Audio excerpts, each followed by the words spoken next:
हाय friends, मैं Meena Pandey. Welcome back to my channel serve with love. आज मैं एक नई रेसिपी लेके आई हूँ, पापड़ के कोफ्ते। ये मेरा रेडीमेड पापड़ है, जो मूंग दाल का पापड़ आता है ना, वही है। आप कोई भी पापड़ ले सकते हो। ये पापड़ को मैं इस तरीके से तोड़ के छोटे छोटे पीस में कर देती हूँ। इसको तोड़ के मैंने मिक्सी जार में डाल दिया, छोटे वाले मिक्सी जार में डाला है। अभी इसको मैं ग्राइंड कर लेती हूँ। तो पापड़ को मैंने ग्राइंड कर लिया है। आपको दिखाती हूँ, जैसे बारीक वाला रवा होता है ना, हलवा वाला रवा होता है, एकदम उसी टाइप से ये भी ग्राइंड हो गया है। इसको अभी मैं साइड कर देती हूँ। इसको मैं मसाले पीस लेती हूँ। मैंने धनिया ले लिया है, 2 हरी मिर्ची लिया है, थोड़ा सा अदरक ले लिया है, ये स्प्रिंग गार्लिक है तो थोड़ा सा स्प्रिंग गार्लिक लिया है, 1 टमाटर लिया है। इसको मिक्सी जार में डाल के मैं ग्राइंड कर लेती हूँ। मसाले भी हमारे तैयार हो गए। अगर ये सब हम पहले से इंतजाम करके रखें ना, तो कोई भी रेसिपी हो फटाफट बन के तैयार हो जाती है। ये मसाले भी मैं साइड कर लेती हूँ। 2 मैंने उबले हुए आलू लिए हैं। ये आलू उबाल के मैंने फ्रिज में रख दिया था, तो इससे क्या होता है, इसका मॉइस्चर जो होता है खत्म हो जाता है, ज़्यादा मॉइस्चर नहीं रहता है। तो इसमें हमें ज़्यादा कुछ बाइंडिंग के लिए डालने की ज़रूरत नहीं पड़ेगी। इसको मैं ग्रेट कर लेती हूँ। तो बॉयल पोटैटो जो था, मैंने इसको ग्रेट कर लिया है।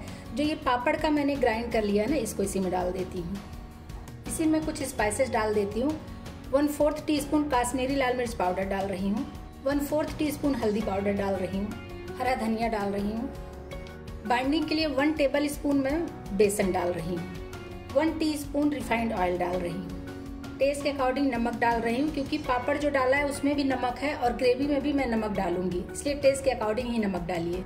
अभी इसको हाथों से मिक्स करके, अगर आलू को उबाल के हम फ्रिज में रख देते हैं ना, उसका मॉइस्चर जो खत्म हो जाता है, तो उसकी वजह से हमें बाइंडिंग में इसमें ज़्यादा कुछ डालने की ज़रूरत नहीं पड़ती है। और जितना आलू का मॉइस्चर रहेगा, वही उतने के हिसाब से इसमें बेसन डलता है। तो अगर आप तुरंत आलू बॉयल करके ले रहे हो, तो उसमें आपको बेसन ज़्यादा डालना पड़ेगा। और मैंने तो फ्रिज में रख दिया था, इसलिए मुझे बेसन की ज़रूरत ज़्यादा नहीं पड़ेगी। ये देखिए, आलू हमारा इस तरीके से सभी कुछ इसमें मिक्स हो गया है। ये बाइंडिंग जो हो गया ना, इसको रेस्ट पे रखने की ज़रूरत नहीं है। इसको हाथों में लेके छोटे छोटे से हम बॉल बना लेते हैं। छोटे बड़े जैसे भी आपको बॉल बनाने हो, मैं बिल्कुल छोटे छोटे से बना रही हूँ। मैं आपको दिखाती हूँ, इतने छोटे छोटे से मैं बॉल बनाऊंगी। तो हाथ में हल्का सा तेल लगा लेंगे तो ये चिकना हो जाता है ना। बस इसको जो है इस तरीके से घुमा दीजिए। आप चाहिए तो ऐसे गोल गोल बना लीजिए, या फिर कटलेट के जैसे इसको टिक्की जैसे भी बना सकते हो, लेकिन मैं इसी तरीके से गोल गोल से बना ले रही हूँ। कोफ्ते फ्राई करने के लिए मैंने कढ़ाई में तेल डाल के रख दिया। तेल को मैं गर्म होने देती हूँ। तो इतना छोटा सा एक पीस डाल के मैं चेक कर लेती हूँ तेल गर्म हुआ है कि नहीं। तो देखिए, डालते ही बबल्स आ गए ना, मतलब कि तेल हमारा गर्म हो चुका है। अभी गैस को मैं बिल्कुल स्लो कर देती हूँ, इसी तरीके से। तो मैंने गोलियाँ डाल दी हैं। गैस को अब मैं मीडियम पे कर देती हूँ, क्योंकि डालने के टाइम पे मैंने गैस को स्लो किया था। और इसको ऐसे में पकने देती हूँ। जब तक ये बबल्स है ना, तब तक इसको मैं नहीं टच करूँगी। बबल्स जब कम हो जाएंगे, फिर मैं इसको चेक करूँगी। तो देखिए, बबल्स ये कम हो गए हैं, और जो गोलियाँ डाली हूँ ना, इसके कलर भी चेंज हो रहा है।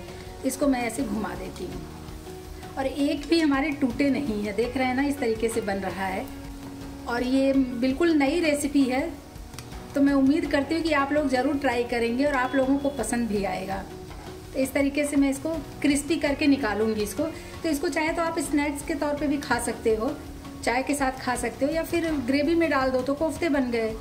तो इस तरीके से पापड़ के कोफ्ते एक बार ज़रूर आप बना के ट्राई करिए, बहुत टेस्टी बनता है।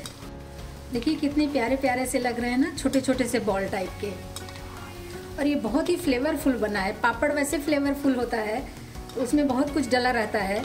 तो इस तरीके से बनाएंगे ना, तो ज़्यादा मसालों की भी ज़रूरत नहीं पड़ेगी, और बहुत ही टेस्टी सा पापड़ का हमारा कोफ्ता बन के तैयार हो जाएगा।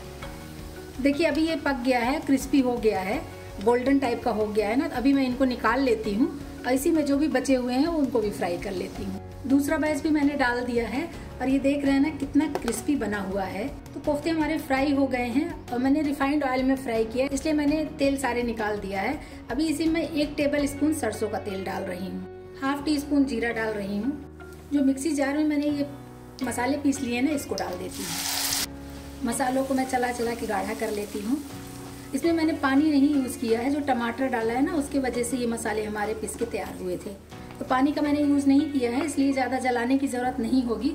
फटाफट हमारा ये मसाला गाढ़ा हो जाएगा। तो इसी में मैं अपने कुछ स्पाइसेस मिला लेती हूँ। 1/2 टीस्पून हल्दी पाउडर डाल रही हूँ, 1/2 टीस्पून गरम मसाला पाउडर डाल रही हूँ, कसूरी मेथी डाल रही हूँ, इससे टेस्ट बहुत अच्छा हो जाएगा बस। और इसमें कोई मसाले डालने की ज़रूरत नहीं है क्योंकि पापड़ का बना है ना, तो पापड़ तो वैसे फ्लेवरफुल होता है। तो इन मसालों को भी साथ में मिक्स कर लेती हूँ, साथ में ही पक जाएगा। मसाले हमारे मिक्स भी हो गए और इसमें देखिए ये घी मतलब तेल छोड़ रहा है ना मसालों में। मसाले हमारे अच्छे तरीके से भून चुके हैं। इसी मैंने 1 टेबल स्पून दही लिया है, दही को लेके अच्छे तरीके से फेंट दिया है। गैस को भी मैं बिल्कुल स्लो कर देती हूँ और ये दही इसी में डाल देती हूँ। स्लो गैस पे दही डाल के इस तरीके से मिक्स कर दूँगी तो दही हमारा फटेगा नहीं। और मैंने पानी डाल के ठंडा इसलिए नहीं किया क्योंकि दही मेरा फ्रिज का रखा हुआ है, तो फ्रिज में दही रखा हुआ था तो ठंडा था ना, तो अलग से हमें पानी डाल के इसका टेम्परेचर डाउन करने की ज़रूरत नहीं पड़ी। अगर आप लोगों का फ्रिज में रखा हुआ दही नहीं है या ठंडा दही नहीं है तो आप मसालों में 1 टेबल स्पून पानी डाल के उसका टेम्परेचर हल्का सा ठंडा कर लीजिए, उसके बाद दही को डालिए। नहीं तो ये जो इतना हीट होता है ना, उसकी वजह से दही हमारा फट जाएगा, फिर उसमें सब्जी में टेस्ट अच्छा नहीं आएगा और वो देखने में भी अच्छा नहीं लगेगा। तो बस दही डाल के भी इसको मैं मिक्स कर लेती हूँ अच्छे तरीके से। मसाले हमारे भून चुके हैं। दही जो डाला था, दही ने भी अपना फैट रिलीज़ कर दिया है। ये देखिए घी तेल सा हो रहा है ना। तो जिसमें मैंने दही लिया था उसी कटोरी में मैं पानी लेके 1/2 कप पानी डाल रही हूँ। तो ग्रेवी आप अपने अकॉर्डिंग कर सकते हो, जितना भी आपको गाढ़ा चाहिए, कितना गाढ़ा पतला चाहिए, मैं अपने अकॉर्डिंग बना रही हूँ। मैंने इसमें 1/2 कप पानी डाला है। तो अब अगर ज़रूरत पड़ेगी तो मैं इसमें थोड़ा सा पानी और डालूंगी। पानी डाल दिया है मैंने इसमें 1 कप पानी डाला है क्योंकि मुझे ज़्यादा ग्रेवी की ज़रूरत नहीं है। अगर आपको ज़्यादा ग्रेवी चाहिए तो आप अपने अकॉर्डिंग इसको कम ज़्यादा कर सकते हो। तो इस तरीके से कवर कर देती हूँ, इसमें मैं उबाल आने देती हूँ। आइए चेक कर लेती हूँ, इसमें उबाला आ गया है। और देखिए इसमें मैंने ढेर सारा हरा धनिया डाला है और जो स्प्रिंग गार्लिक डाला है ना, उसकी वजह से ग्रीन सा आया है। देखने में कितना प्यारा कलर आया है। इसीलिए मैंने इसमें स्पाइसेस भी ज़्यादा नहीं डाले क्योंकि इन्हीं का टेस्ट आएगा इस कोफ्ते में। तो अभी टेस्ट के अकॉर्डिंग मैं नमक डाल देती हूँ क्योंकि मैंने नमक पहले भी डाला है, तो सोच समझ के ही नमक डालना है। 1/2 टीस्पून इसी में मैजिक मसाला डाल रही हूँ, इससे टेस्ट और भी अच्छा आ जाएगा। बस मसाला डाल के मैं मिक्स कर देती हूँ। और ये इसकी कंसिस्टेंसी कितनी चाहिए आपको, आप अपने अकॉर्डिंग कर सकते हो। मेरे लिए बिल्कुल ये परफेक्ट है। तो अभी जो कोफ्ते मैंने फ्राई कर लिए ना, कोफ्ते इसी में डाल देती हूँ। देखिए कोफ्ते मैंने डाल दिए हैं। अभी सभी कुछ इसमें डल चुका है। इस तरीके से कवर कर देती हूँ और इसमें एक उबाल आने देती हूँ। कोफ्ते में हमारे उबाल आ गया, मैं चेक कर लेती हूँ। ये कोफ्ते हमारे बहुत ही टेस्टी, बहुत ही अच्छे बनके तैयार हुए हैं। तो इस तरीके से एक बार आप भी पापड़ के कोफ्ते बना के ज़रूर ट्राई करिए, सबको बहुत ही पसंद आएगा। बिल्कुल रेस्टोरेंट स्टाइल बनके तैयार हुआ है ये। थोड़ा सा धनिया पत्ती अगर है तो डाल दीजिए। गैस को बंद कर देती हूँ और खाने के लिए मैं इसको सर्व कर देती हूँ। देखिए देखने में कितना शानदार लग रहा है। ये मेरा पापड़ का कोफ्ता बनके तैयार हो गया। इस तरीके से आप बनाएंगे ना तो लोग रेस्टोरेंट जाना भूल जाएंगे। बिल्कुल रेस्टोरेंट स्टाइल बनके तैयार हुआ है। तो इस तरीके से आप लोग भी बनाइए। अगर आपको मेरा तरीका पसंद आया हो तो लाइक और कमेंट्स करना बिल्कुल भी मत भूलना फ्रेंड्स। लास्ट तक मेरी वीडियो देखने के लिए थैंक यू।